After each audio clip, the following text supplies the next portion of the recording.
Hello everyone, म चाहिँ सन्देश। अनि आजको भिडियोमा चाहिँ हामीले विशेष गरी लिनक्स कमान्ड लाइन ट्युटोरियल्सको 5औँ भागको कुरोहरू हेर्नेछौँ। यसभन्दा अघिल्लो तपाईँहरूले 4वटा भिडियो हेर्नुभएको छैन भने एकचोटि गएर हेर्नु होला। अनि अब लागौँ है त आजकै भिडियोमा।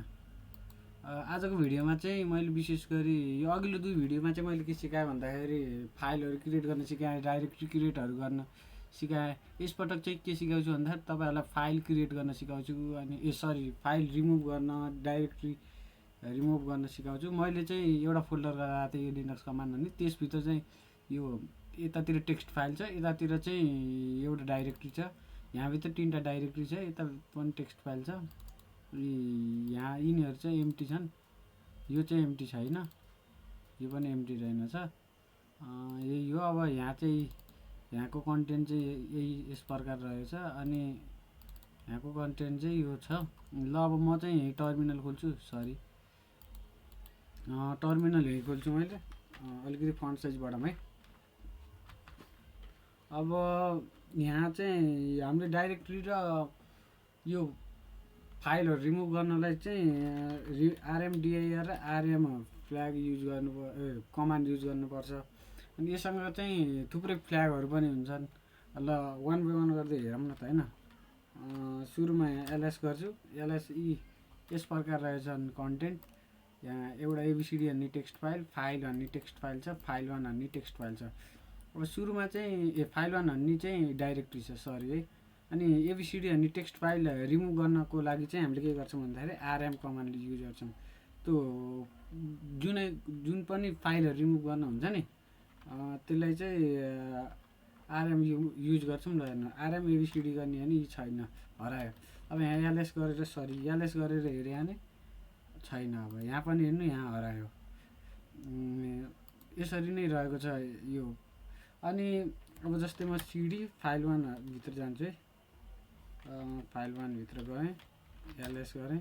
एलएसमा यो ए भन्ने छ, एबिसिडी भन्ने छ, बी भन्ने छ, सी भन्ने छ।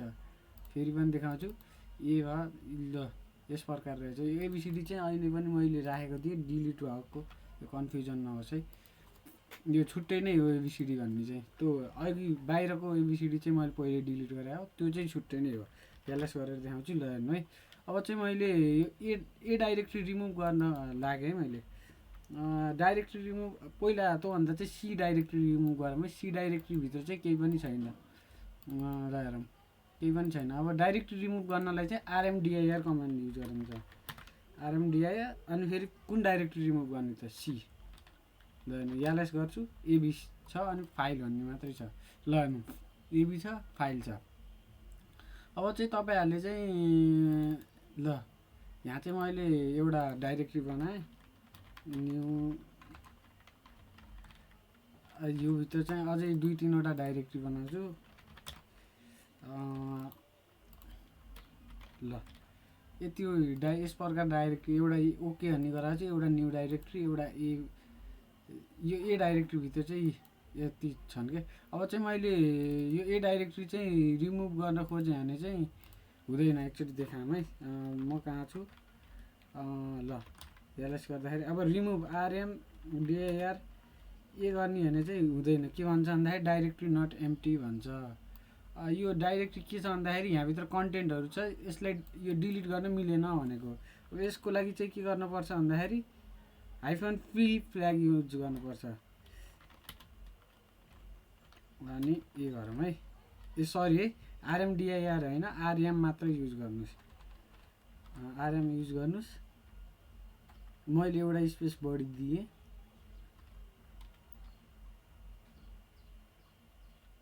-p होइन, -r। है, मेरो चाहिँ अलिकति त्यहाँ फल्ट भयो। मैले चाहिँ त्यसको लागि माफी माग्न चाहन्छु। एलएस गर्दाखेरि ए फ्ल्याग छैन, बी र फाइल मात्र छ। क्लियर गर्छु मैले, एलएस गर्छु, बी र फाइल भन्ने मात्रै छ। अब मैले चाहिँ यति 2टा फाइल डिरेक्टरी 2टै डिलिट गर्न पर्यो भने चाहिँ आरएम -r अनि फेरि एस्ट्रिक यो साउन्ड यो साइन युज गरेपछि सबै सेलेक्ट अल भन्ने जस्तै हो क्या। यो युज गर्नुहोस्, तपाईँहरूको यो दुवै नै डिलिट हुन्छ। वाइ गर्नुहोस्। ल डिलिट भयो। भएन, अब छैन नि। सिडी एक पछि जान्छु, एलएस गर्छु, फाइल र फाइल वान भनिन्छ। यसलाई पनि सबै डिलिट गरिदिन्छु। वाइ गर्छु, एलएस गर्ने। यो डिलिट गर्न मिलेन भने चाहिँ RM cannot remove file one is a directory भनेर भनेछ।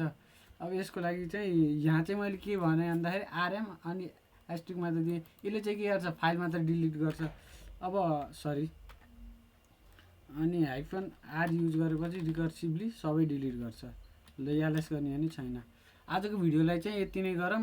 आशा छ तपाईँहरूले यो भिडियो बुझ्नु होला। अब नबुझे पनि एकचोटि हेर्नु काम लाग्ने नै कुरो हो। हस्त आज यति भन्दै नै बिदा माग्दछु। हस्त, धन्यवाद।